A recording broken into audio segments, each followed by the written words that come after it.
Hi everyone, meteorologist Taylor Canoost here with your forecast. Much of the country bracing for a big winter storm that will affect areas stretching from the Mexican border down near Texas all the way to the Great Lakes over the next couple of days. The mixture of a lot of snow and a lot of ice to cause major travel issues for much of the country.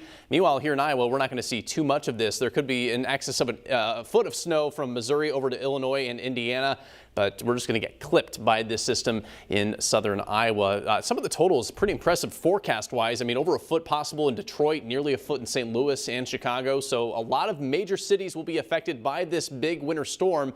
But dry air from high pressure to our north is going to limit how much snow we see in Iowa later tonight and early on Wednesday. We could see a little snow in southern and southeast Iowa near or after midnight. Most of the snow in our viewing area is going to wrap up near or shortly after sunrise. So really, it's going to be the late night hours later on tonight that we could see a little bit of snow in southern portions of our viewing area on Tuesday nights. During the day Wednesday, likely snow free, and really most of us are going to miss out on this snow entirely, including those along and north of I-80 until you get to the Quad Cities where they could get at least a dusting of snowfall. Less than an inch now in the forecast for Lamoni and Ottumwa, 2 to 4 inches for Burlington. So by and large, this is not going to be a big deal for us in Iowa. We are going to see the cold though, and that's going to start really tonight. Wind chill advisory in effect from midnight tonight till noon Wednesday for several counties in northwest Iowa where the wind chills could get dangerously low. Overnight tonight, our wind chills will drop below zero. They're going to stay below zero all day on Wednesday, at times getting down to the -20s up north, and it will be even colder on Wednesday night and Thursday morning, approaching -20 in Des Moines and Ames at that point. Could get as low as -30 up near Mason City on Thursday morning.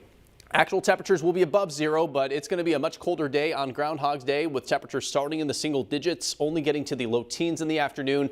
Cloudy all day long, just not a pretty day at all on Wednesday. 13 are forecast high in Des Moines, 16 in Ottumwa, single digits up in northern Iowa. More of the same expected on Thursday, but at least it will be sunny and a little bit calmer at that point. Friday will start to improve. High temperatures climbing to the 20s and low 30s as we end this work week. The weekend looking pretty nice as well. So here's a look at the month of February. On average, we see the high go from 32 to 41 by the end of the month. This is on average our snowiest month of the year, with 10.2 inches of snow on average over the past 30 years. But at least for the next 10 days, we're not expecting really much snow at all. This is the monthly outlook, which shows better chances of wetter than normal weather farther to the east and north of Iowa. As far as temperatures go, no strong signal for most of us in central Iowa, but northern Iowa into Minnesota could be colder than average for this entire month. We are expecting it to be a little bit milder than normal for the extended forecast, brought to you by Holt Plumbing and Heating. Highs return to the 30s this weekend, and we have a nice stretch of 30s and 40s